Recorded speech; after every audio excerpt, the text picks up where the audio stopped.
right, so the meeting is called to order 1:07. Please note the meeting is video and audio recorded. All electronic meetings are uploaded to the municipality's YouTube page. By registering to participate in the meeting by electronic means, you are consenting to have your likeness and comments recorded and posted on YouTube. I will now read the township's recognition statement. The township is currently developing a formal land acknowledgement statement. We recognize that when the first Euro-Canadian settlers arrived in what is now Puslinch Township, the Anishinaabe ancestors of the Mississaugas of the Credit First Nation had long established hunt camps in the area. Through written and verbal accounts, we understand the Anishinaabe interacted with the settlers in a friendly and cooperative manner.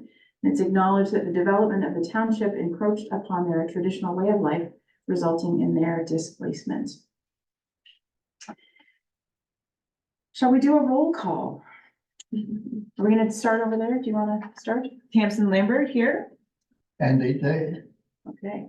Do you count? You don't count. Lily Clamatucci. Excellent. And I am Christine O'Brien. And our chair is absent today. Russell is not able to be with us, so we will carry on. Oh, we get a moment of reflection is next on the agenda. I quite like that. So let us pause for a moment of quiet.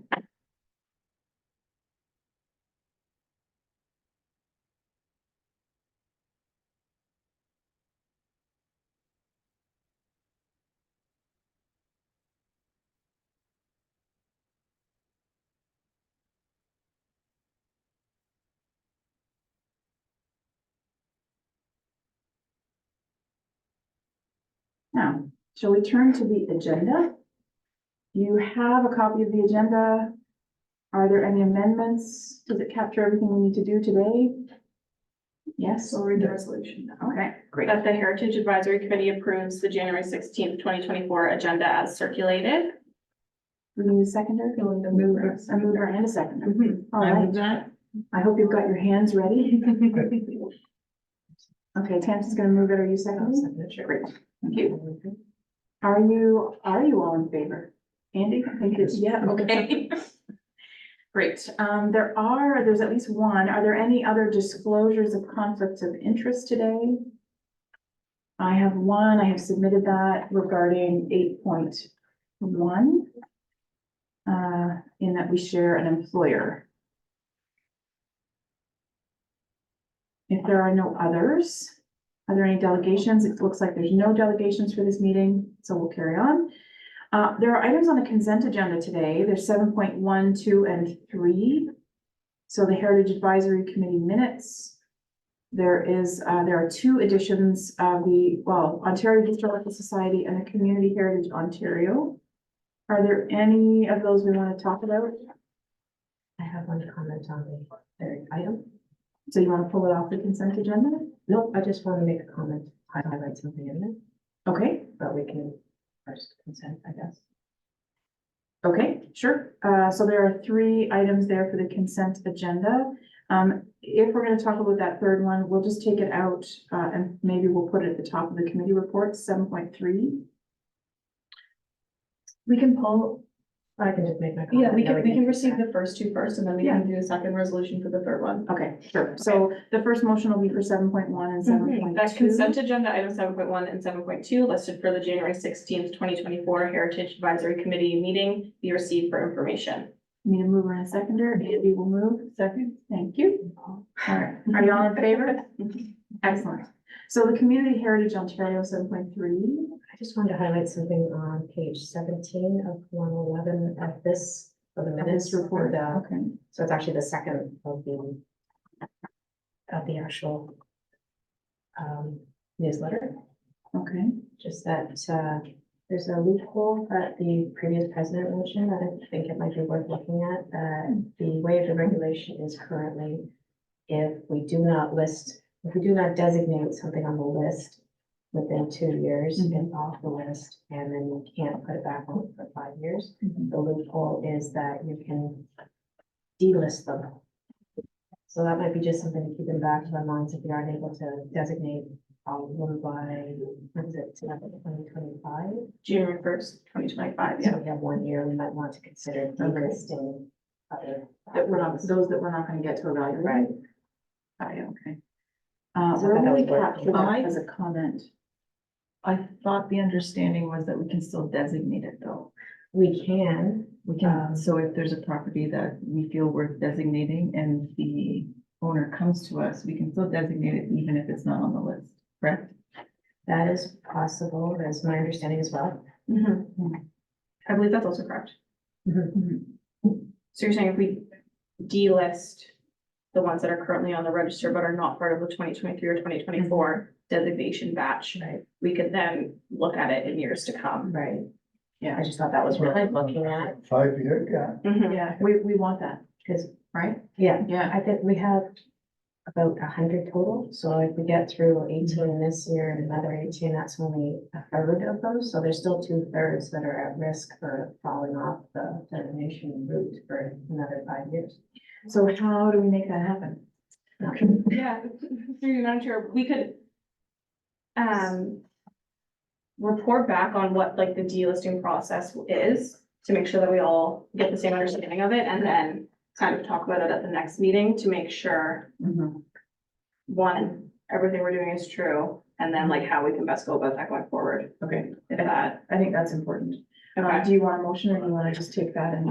I can write it into the resolution. Let's just go back and do listing.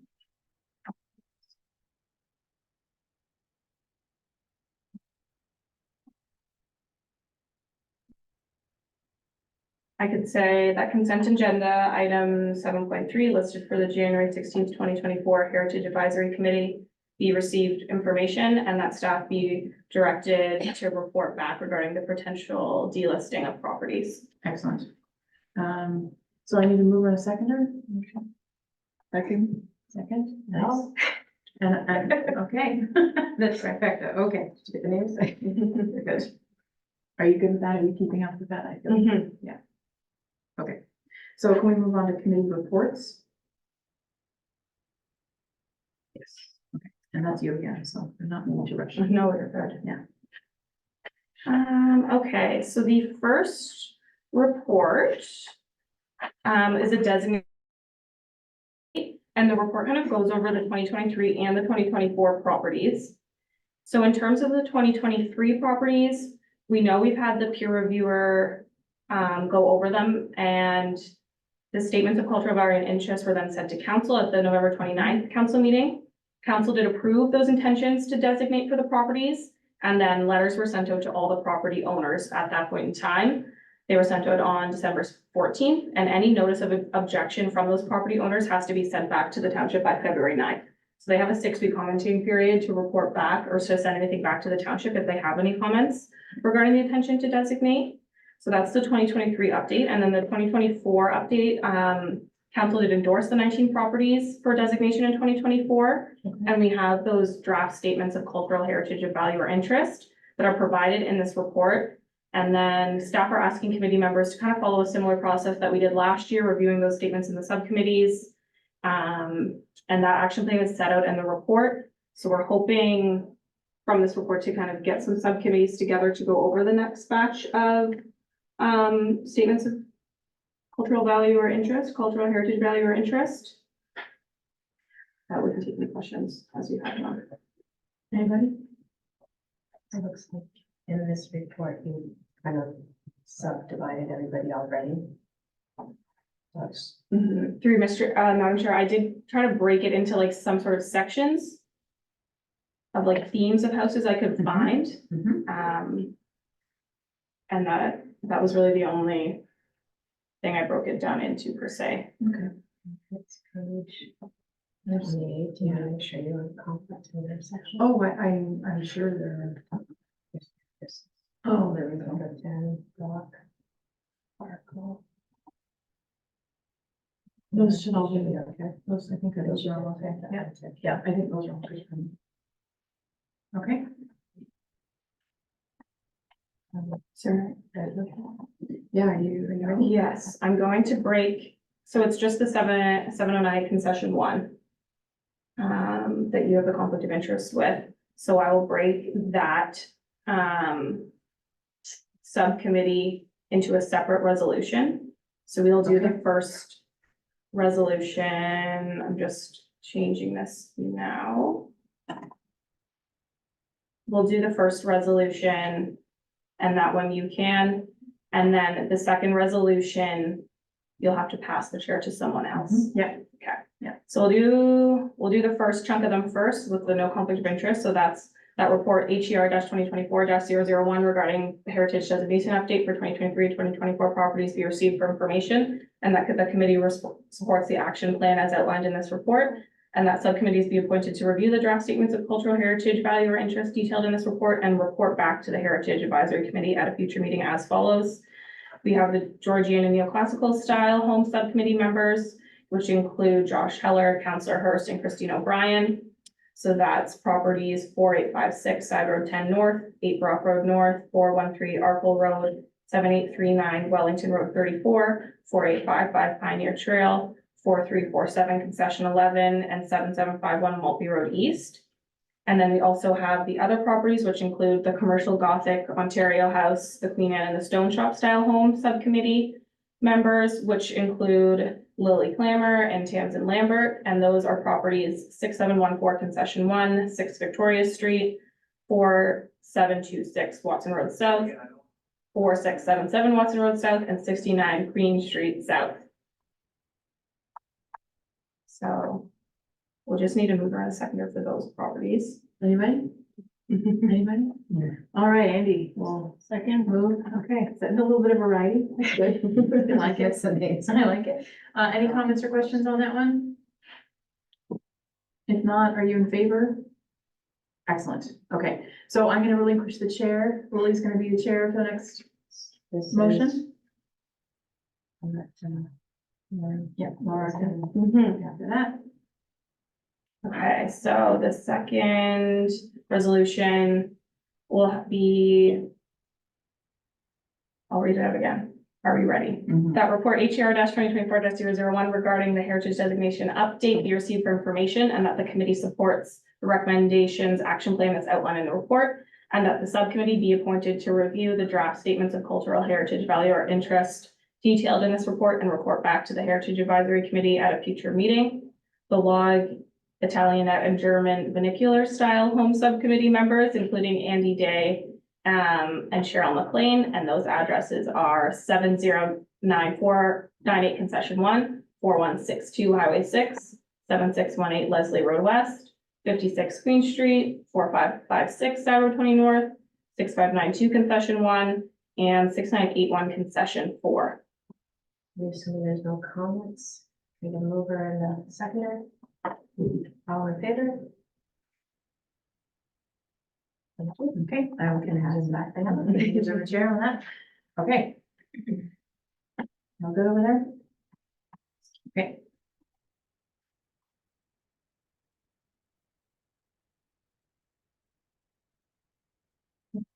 You're next. 8.2. So the next report, 8.2, is the Ontario Heritage Act Alternative Notice Policy. So this report is for information purposes, and it's kind of to inform the committee on the policy that was previously adopted by council.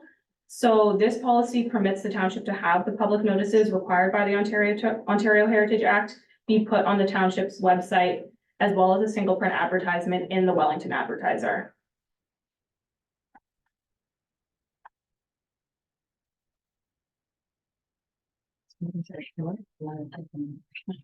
Yeah.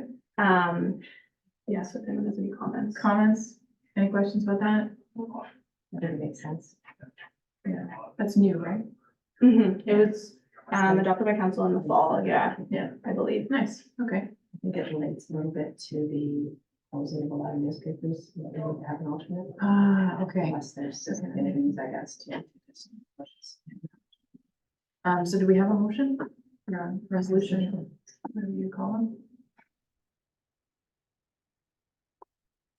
Yes, that report HER 2024-002 regarding the Ontario Heritage Act Alternative Notice Policy be received for information. Excellent. Mover and a seconder? I'll move. Thank you. And seconded. Are you in favor? Okay. Okay. Laura, just the hits keep coming for you. So 8.3 on 59 Queen Street. Yeah, so The purpose of this report is to provide the committee with information on 59 Queen.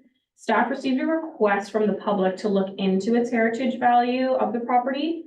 So staff are seeking a couple of members of the committee to join a subcommittee to kind of review its heritage information of the property, with the possibility of then including it on the heritage register. Anything? So question, what style did it fall under? And would it then maybe be the people who are already reviewing that style? I had a look. Through Madam Chair, I don't necessarily know the exact style of the home. I could look. I didn't. I think we don't have a lot of heritage information on the property. Okay. So that's like why we were trying to look to see what we could find, to see if it should even be included. We don't have any records or files necessarily of the property thus far. There's no township records of it for information heritage wise. Okay. So we're hoping the subcommittee can kind of do some of that work to see But that is. what the. How many takers on that one? I'll volunteer myself to do the research. Okay. I'm going to be looking at a few already in that area, so. Nice, thank you. Is it the homeowner that? I don't You know. don't know? No, I don't know. It's they're not against it, obviously, though. I'm not sure, honestly. No, I don't know. Do you have a resolution prepared? To appoint somebody to do that work?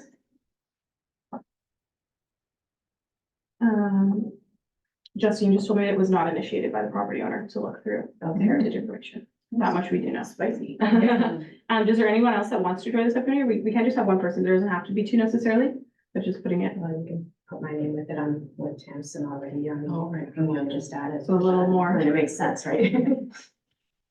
Okay, I can have a resolution ready for you. That report HER 2024-003 entitled 59 Green Street be received for information that Tamsin Lambert and Lily Clammer be appointed to a subcommittee to review the heritage value of 59 Green Street for its inclusion on the township's heritage register, and that a committee memo from the subcommittee be presented at a future Heritage Advisory Committee meeting for the committee's consideration. Okay. And somebody will move that? Lily, will you move that? Sure. Oh, okay. Can I have a seconder? Andy wants a second. And y'all are in favor? Excellent. Thank you. 8.4, moving along to heritage funding programs. Yeah, so agenda item 8.4, the purpose of this report is to kind of seek feedback from the committee on the heritage funding programs that council considered at their November 8th council meeting. Council has looked at 3 different options and staff are recommending option 1, the Ontario Heritage Grant option for the grant and loan program. The other 2 options are there for the committee for you guys to review. They are more strict in nature, and option 1 is kind of the program that staff believe offers the greatest flexibility. So we're kind of seeking feedback from the committee that will then be brought to council for council's consideration. I'd actually wonder why we can't do both. Both 1 and 2. Remember, I understand there's some admin required, but Toronto is doing both, I believe. Or, Certainly. yes, actually, if you look back at my report from, there was a session that I attended, and there are plenty that are doing both. Yeah. But the majority of them are actually doing the municipal black property tax. I think it affects the most individuals. I understand that there's an admin issue around them. I would Bring say- them- Um, I really feel strongly about the tax. the consideration of maybe putting a timeline on for how long they get a tax relief for. If 2, I don't know if that's possible within doing 1 and 2. So let's say 5 or 10-year tax relief as an added incentive. Yeah, if you mind checking, Justine wants to say something about it. Hello, Justine. Hi, through you, Madam Chair. With respect to multiple options, so that is a consideration for down the road. Currently, just due to resourcing, I think we're looking at implementing one option at a time. With that being said, it can certainly form part of the committee's comments that there is interest in that property tax relief program. This is an opportunity for the committee to provide their comments with respect to the options being presented. Okay, that's really helpful. So what I'm hearing then is that we would prefer both option one and option two. Like as we get, as we get the right resources even. Well, yeah, that we think both of those are important as resources allow. I understand finite resources, but would we prefer two over one? You know, if we were prioritizing them ourselves, would we say we would rather start with two and then move to, I mean, they're asking for our feedback, so we get to say whatever it is we actually think. Absolutely. If I may speak? Yeah, The reason I prefer the tax relief is that it would actually be, it'd be a pro factor for getting people to on board to registering their houses. Mhm. The grant or loan is only in the event of doing renovations.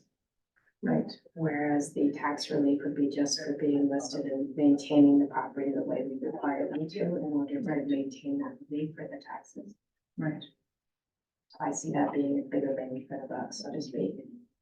Yeah, I think what I prefer number two, in terms of options, just, because I spend so much of my time applying for grants.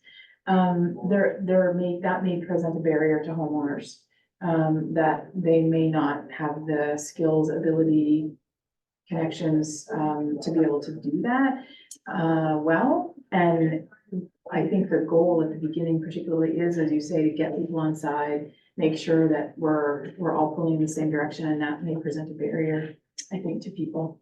The opportunity to apply for grants falls on the homeowners as well and is always an option for them further to a tax relief, so they could themselves do both.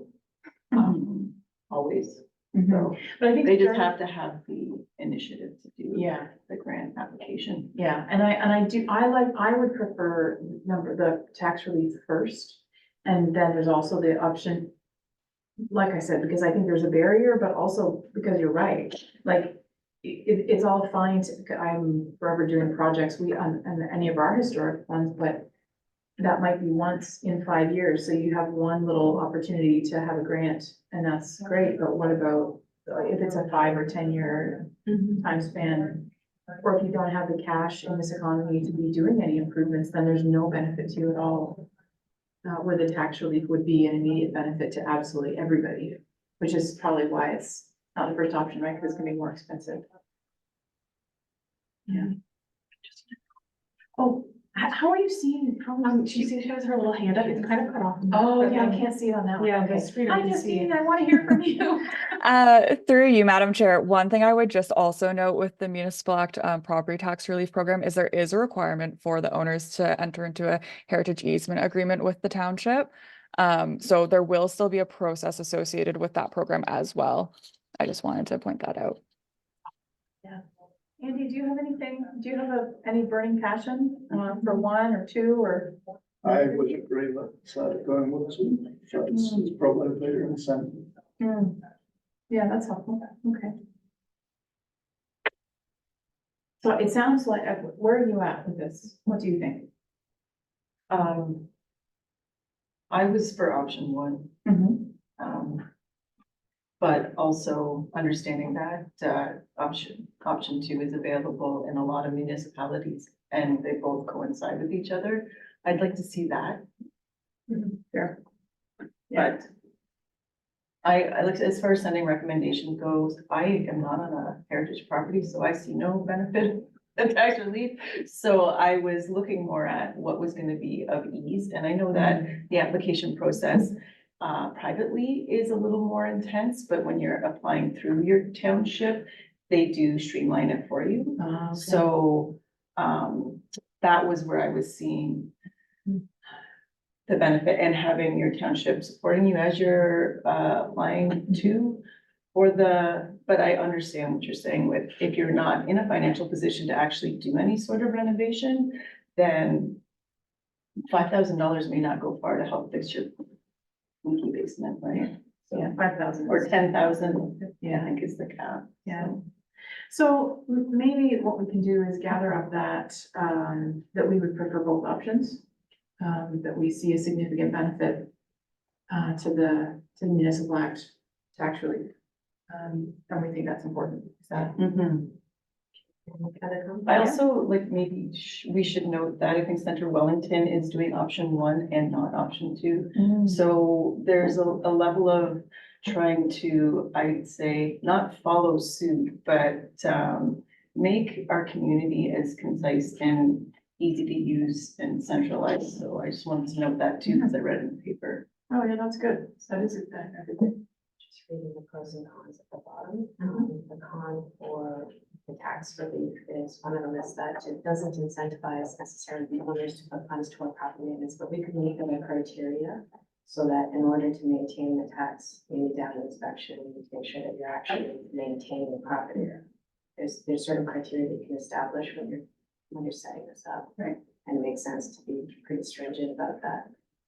Kind of like the home energy audits that are taking place, you'll get your rebate if you do the inspection before and after.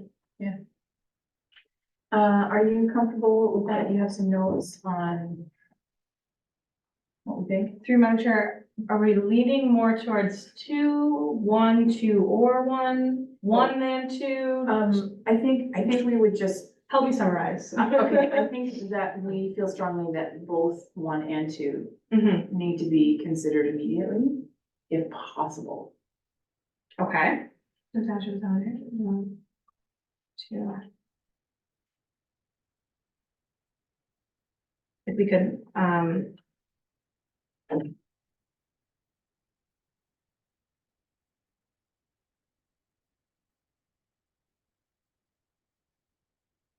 so we could, like, recommend, Do you want a motion? Is that? I'm just you wanna like reading recommend through a- something, yeah, like, so we could, like, our comments back to council, yeah. I'm gonna say this out loud and then Justine might help me work it. So we'll say the reports received for information and that the Heritage Advisory Committee recommends to council that the township establish a heritage funding program based on option 1 and 2. As detailed in the report, like noting the limitation of resources within the township. How does that sound, Justine? Yeah, you can do that. I think there was, and through you, Madam Chair, you can correct me if I've misunderstood. I think I would put emphasis on that the committee sees value in option 2, given the committee's belief that it would be a higher incentive. Right. Yeah, that's a good And point. then kind of just capturing those general comments. So in support of option 1 and option 2, highlighting that and again, through you, Madam Chair, correct me if I'm wrong, that the committee, I think, maybe has a higher feels a higher priority with option 2 being implemented.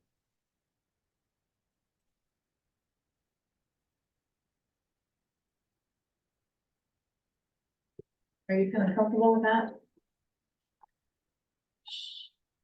Should we mention something about with added guidelines or to option 2, like Lily think- mentioned? I suspect that will be support part that. of the process as they Okay. define it. Mm-hmm. If you Don't want us. us, but Yeah. How are you feeling about? Yeah, so I could say that, So I would just say like that the Heritage Advisory Committee provides the following comments. And then that the Heritage Advisory Committee supports both option 1 and 2, that the Heritage Advisory, or we don't have to say that again, that the committee is supportive uh, of option 1 and 2, and that the committee feels a higher priority with option 2 being implemented, followed by option 1. as long as the committee's in agreement, I think that works. Are we in agreement about that? The incentivized for option 2. Yeah. Okay. Okay. Okay, so it agreed. And we can Yeah. keep tweaking it, Yeah. okay. So that report HRS 2024-004 regarding the heritage funding programs we received for information, and that the Heritage Advisory Committee provides the following comments: that the committee is supportive of option 1 and 2, and that the committee feels a higher priority with option 2 being implemented, followed by option 1. It doesn't say anything about, the committee's belief for a higher incentive, but we can include that with option 2.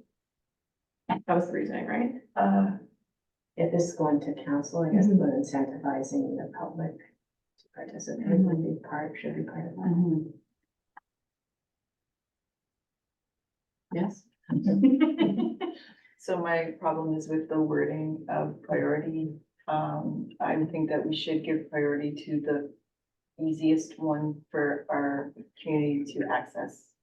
So we believe that option 2 is a better, program to incentivize our community to, register their homes. However, we understand that option 1 would be something that we could tap into right away.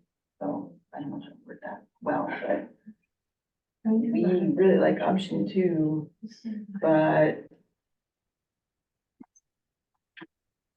understand that's gonna be a process to put in place, Mhm. to put it in Right. place. And that option 1 can be, done, If it can be implemented sooner. implemented right? sooner. Okay, Let's start there right. and then work on implementing Okay. option 2. So I could say, you've read the following comments, that the committee is supportive of option 1 and option 2, and that the committee feels a high priority with option 2 as there is a higher incentive the public participates. And that option 1 be implemented like as, you like that option because you can implement it I faster. would just maybe add a however, option 1 could be implemented fast. However, understand that option 2 will have some, a process to, or to initiate. We would then like committee to consider, option 1 for 2024, and then or 2023, 2024, that's where we are. I, do you know what I'm saying, Laura, though? Like, Your Mhm. wording's fine. I was just gonna comment that, so we're going to have 17, 18 houses or properties shortly. So it may actually be helpful to start the tax rebate sooner, just to get the process going before you have 36 plus. So it sounds like our concern is speed. Hmm. Should we simply Through- recommend? Through you, Madam Chair, just respect with the grant and loan, that likely will not come into place until 2025. okay, so, So maybe instead of, some of that, can we simply urge them to act quickly? Like whichever can be implemented more quickly, do that. yeah, So I think we need to look at the property tax relief based on that. We can't do anything. Good, hold on. They're both none of them can be done before 2025. Is that what you just said? No, I wouldn't assume Justine, is either. that right? That we're having, nothing will be in place until 2025? Through you, Madam Chair, I believe that's correct. So council will first need to make a decision on which programs they would like to move forward with. Then the program will need to be established, and then further consideration will be included in the 2025 budget for the grant to be available in 2025. Or you are a lot more complicated. it's just the third one you read. Which one was that? Just prove it. So we're gonna say you're supportive of option 1 and 2, and that you feel high priority with option 2 as there's a higher incentive, the public participates. Anything else? We urge, implementation quickly. Yeah. I think that's really. Faster the better, because you're right, we're gonna suddenly have this list now. of Mention homeowners. that we would like to see both implemented.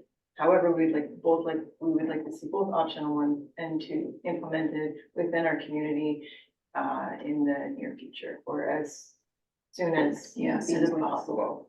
I can say. That's simple. So I would- Through you, Madam Chair, I think the wording around like both as soon as possible would probably be like the cleanest way to present it. Okay. So as soon as, that the committee support of option 1 and 2 being implemented as soon as possible. And then do we want to include that the committee feels a high priority with option 2? Because there's a higher incentive, the public participates. Yes, yeah, absolutely. All of that, and then the addition of the mention that we would like. And that the committee is supportive of, you want it done quickly, basically. As soon as possible.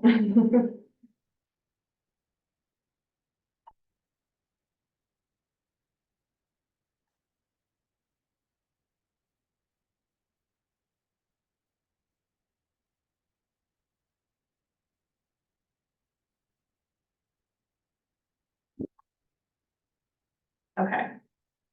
How does this sound? So the report HER 2024-004 regarding heritage funding programs we received for information, and that the Heritage Advisory Committee provides the following comments: that the committee is supportive of option 1 and option 2, depending on what option can be implemented as soon as possible, and that the committee feels a high priority with option 2 as there is a higher incentive the public participates. I would move that. Excellent. We have a mover. Do we have a seconder? Andy will second. Are you in favor? Amazing. Okay. So we have, we'll let Laura catch up. 8.5, the terms of reference review. Thank you, through you, Madam Chair. The purpose of this report is to review the 2024 meeting schedule. And just kind of confirm if times or dates are wanting to change when the committee meets in hopes of having the highest attendance as possible.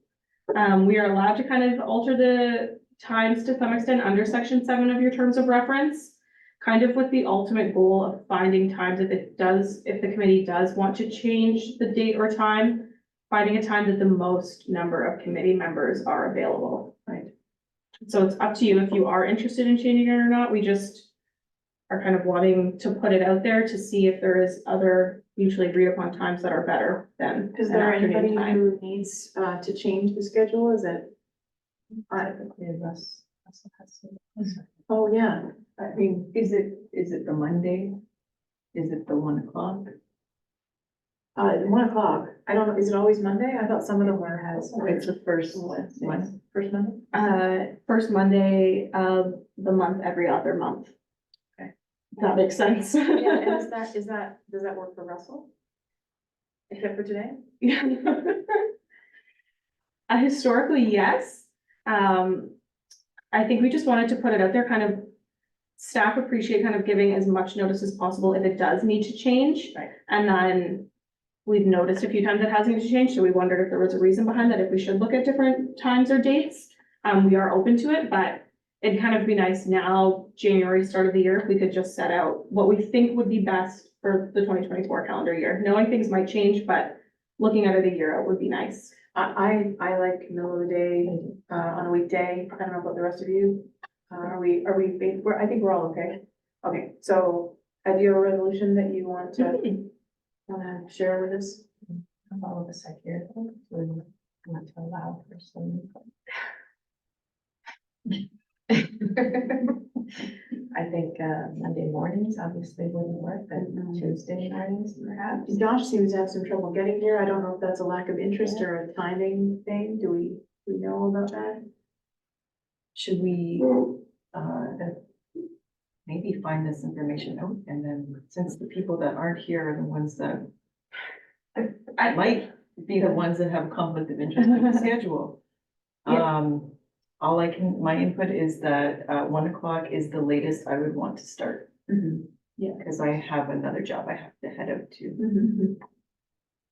Through Madam Chair, we can't comment on the people who aren't here per se, but if it seems like everyone is okay with it, but we just wanted to put out there the option if there was need to change, but there doesn't need to be. Great. Okay. So the resolution could be that report HER 2024-005 regarding the Heritage Advisory Committee terms of reference be received for information. Excellent. Mover? I'll move. Seconder, Andy? Agreed? Excellent. Oh, all right, we keep going into the next 8.6 alternate chair schedule. Yes, so this report is brought back as there is a couple new committee members. So the purpose is to just ensure we have an alternate chair ready to go in case the chair is absent. Mhm. Luckily, we have a few people that have stepped up to the plate so far, which we very much appreciate. But yeah, there's nothing too crazy about it. Great. Okay, super. Mhm. Want to read that resolution? Yeah, that report HER 2024-006 regarding the alternate chair schedule in the event of a chair's absence or vacancy be received for information, and that the committee adopts the alternate chair schedule in the event of a chair's absence. Want to move that one? Sure. Seconder over there? Great, and you're agreed? Okay. The goals and objectives update 8.7. Boy, Laura, you're working hard today. Okay. So the goals and objectives update report, again, this is just to provide an update on your current goals and objectives. We know the big goal and objective being worked on right now is the 2023 and 2024 properties for designation. As well as kind of looking at different engagement opportunities, which is kind of talked about in a memo later on in the meeting. But a big thing coming out of this report is to hopefully have someone else join the engagement subcommittee. Currently, there's only one member and it's Councillor Hurst. So we'd like to have someone else join him on the engagement subcommittee. I'd like to join the engagement subcommittee. Nice.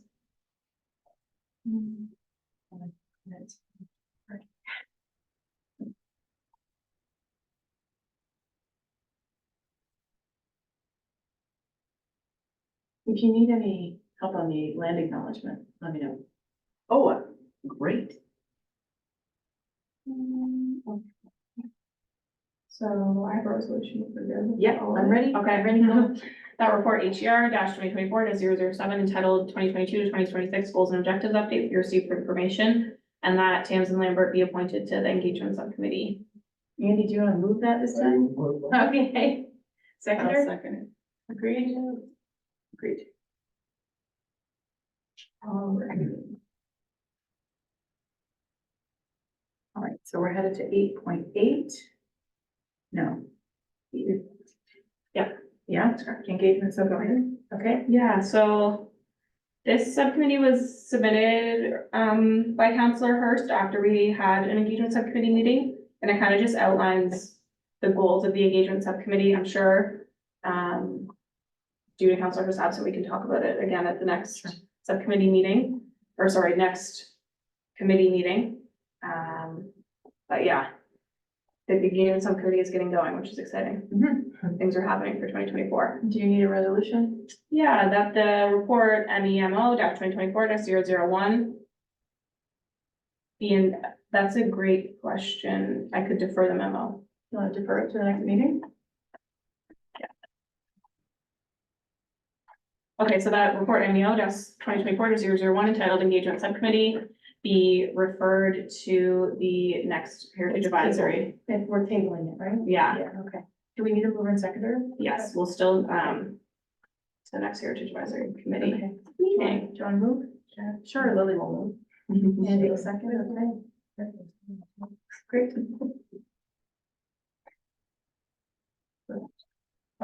Okay, so correspondence. Do we have any? Do we have any announcements? I don't have any. Oh, okay. Any notices of motion? I did not hear of any notices of motion. And is there any new business? Anything else? That's you, right? You have something for new business? Anything?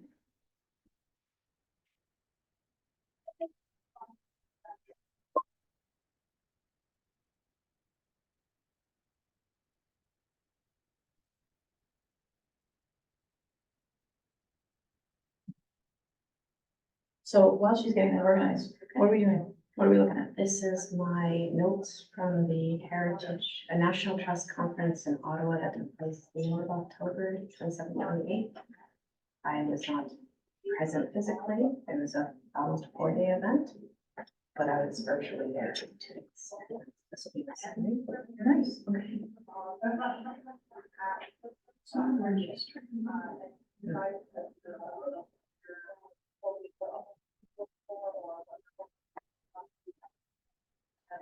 I was doing. Thank you very much. Must be starting on that.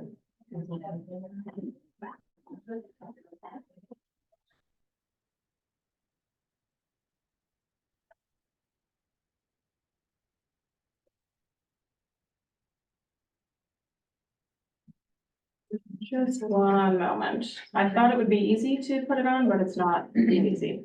It's a PowerPoint. Oh, it worked last time, but I think that, Yeah, it did. It worked beautifully the last time. And there's no issues. You're right. is it showing up though as the minute? Did I not get it on the stick?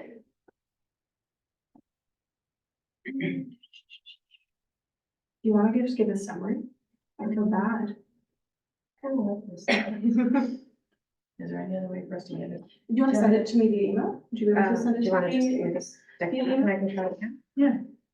Or you can also bring it to the March meeting in a memo if you want it, but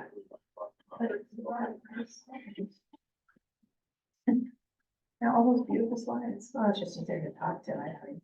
Yeah, oh, yeah, it's actually there instead of, I thought it's on there.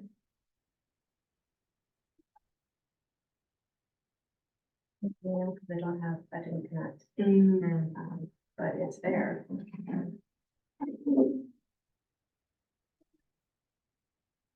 Can I share it?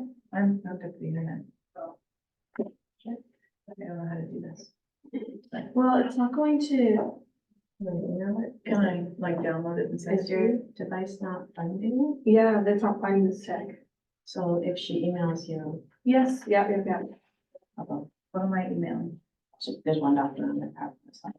It's, Is it a PDF? it's a PowerPoint. PowerPoint. Okay.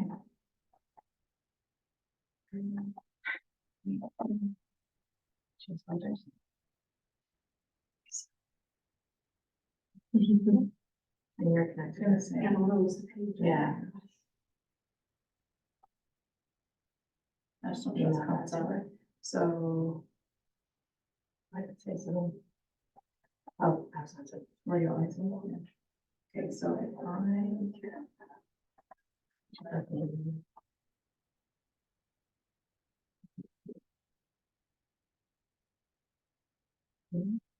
yeah. What email address are you easily accessing it with? I'm gonna send it to you. Just type in my name.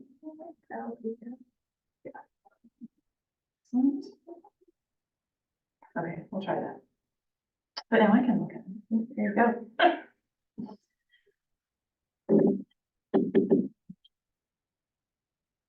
Maybe this would be 5 minutes, but Yeah, that's all right. take longer. Good job. I want to share with you what I experienced while we were. So they must have been long days if you were on Zoom. I find day-long retreats and things.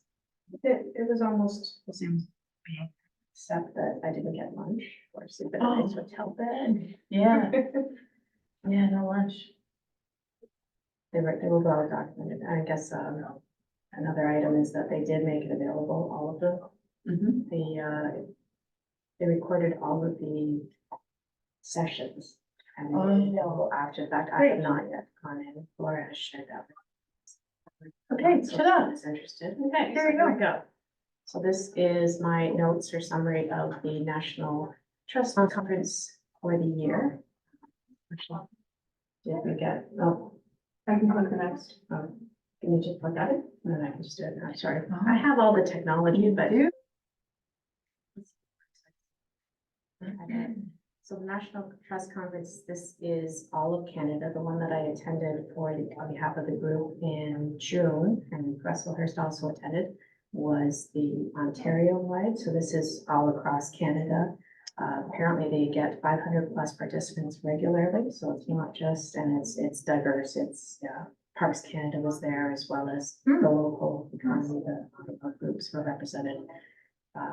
So this was the 50th conference, kind of a milestone, and they had over 700, so it was sold out, and that was one of the reasons why I attended virtually. And I put a little plug in there for 2024, which will be in Montreal, the week of November 10th is what they said. So I'm recommending booking early so that you can have the attendance location that is more beneficial.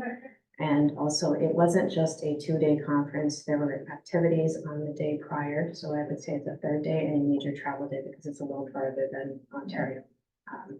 So it's that the events that took place were on the Thursday were field sessions. So they were actually going out and seeing the carpenters and things doing the restorations. I can make that go.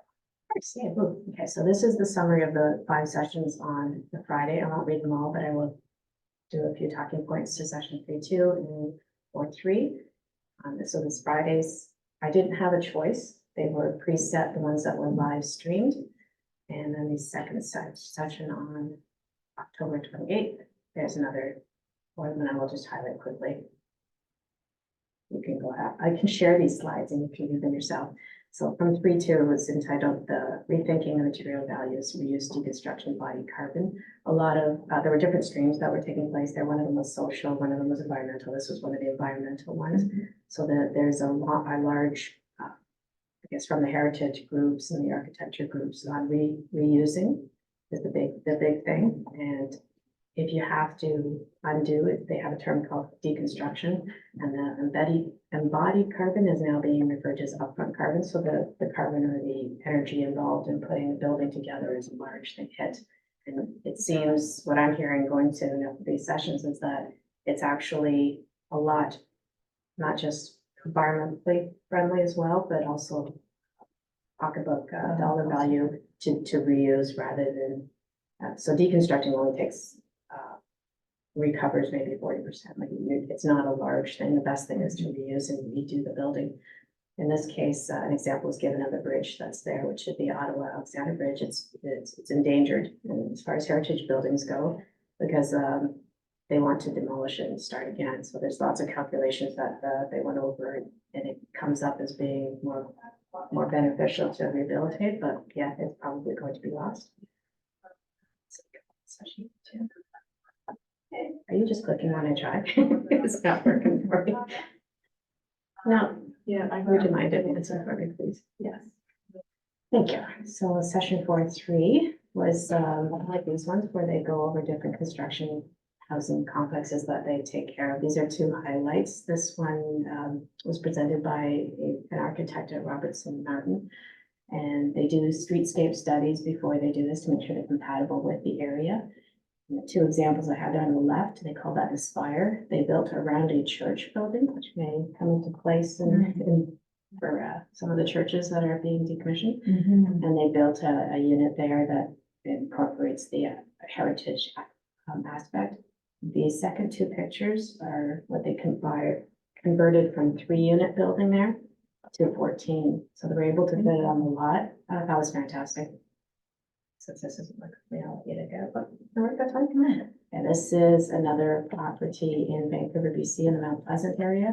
That small building in the front there is what typically represented the neighborhood, and you can actually see them reflected across the street in the glass. What they did was they built around that building, and it's a 53,000 square foot modern glass building that is kind of neatly done. The weird thing is they actually took that house away. They moved it on the lot, but they took it away to refinish it. So that in this case, it's somewhat different, but they did incorporate the existing architecture from the neighborhood in the 1900s into that location. Session 7.1 was given by Parks Canada, and they went over several parks across Canada. And a couple of highlights. I won't reiterate that, but there's a lot of information online that Parks Canada has that's quite interesting. One of them is a new podcast that they established last year, and there's 5 episodes. So they talk through different cultural heritage items as part of Canada's heritage. And there's also a document there that definitely make this available to everybody, but there's a document on the framework for history commemoration on the National Historic Sites Plan. It might be interesting for us to go over. Yeah. And I took this as a screenshot. It just from Parks Canada. We are obviously in the 3rd column, the regional municipality, and those are our requirements or our duties that as a government body that our municipality is responsible for, not specifically us. And then the federal is where Parks Canada was, and I thought this kind of highlighted where the different regulations fall into play. There's acts for each, and then our municipality is responsible for putting together the official plans and kind of what Justine and what are doing for us. Mm-hmm. And they did go over a few of the reuse as well. Sorry, this is not the same group anymore. This is not Parkin, my bad. Another session on reuse versus redoing, and there's a few of the architects that presented as part of this presentation. So essentially, buildings account for 40% of greenhouse gas emissions, and that it's more effective. I've come across that in the two conferences that I've attended, that there's a lot of calculations go into the costs involved in, and not just the cost, but also the environmental impact of building versus reuse. And there's several of these architects, you can actually look up their information and see some of their projects that they've done. And they've done it over and over. They frustrated a little bit, I think, the Vancouver project, how there's neighborhoods that are disappearing. They're only 10 years old, but they don't like it, so they're gonna scratch and start again. Very sad. And these were another selection of people that have presented in the different sessions. One of note is that the Algonquin College, the Ottawa campus, actually has a new program called Bachelor of Applied Science and Building Conservation. That would have been interesting to see. And then there's other experts. I'll point out Reverend Graham Singh. Have you heard of him? Yeah, there's a huge movement Yeah. right now to change, Repurposing Churches, churches, yeah. yeah. So I thought that was kind of interesting. On this spot.ca is something similar to what was presented at the Ontario one in London about different ways to engage the public. And on this spot is I think it's called Here Now. Different things for ideas for engagement for this. And then the dry stone walling as well. He presented, but I just thought it was interesting to see what his more of a hands-on trade there that we will possibly need. And in conclusion, so the 51st, I'll do a little plug for more attendance. I found these, the last two, I'm sad to say I was the one that attended. I think you get more being there physically, so the Zoom, it wasn't quite the same because you can network with the different people. The attendees do typically allow their information to be, so you can cross-reference with people that have attended and see, touch base with them, get to know them, network. So I recommend saving the date, so November 10th, I know where everybody's gonna plan to be. And hopefully someone can find that. So again, I mentioned before that the field sessions took place the day before because that was a 3-day conference. 2 days were part of what we were aware of with the sessions that we attended, but the third day, the additional day would be beneficial, I think, to see some of the local things. Amazing. Thank you for bringing that. Thank you for going and sharing all of that. I appreciate your time. If there's no other new business, we're ready for a motion to adjourn. Mover? That the Heritage Advisory Committee meeting hereby adjourns at 2:05 p.m. Do you need a mover and a seconder? Yes. They both have their notes. Mover and seconder, you're in favor? Yes. Excellent. All in favor? Okay. And now we're done? Jump for you.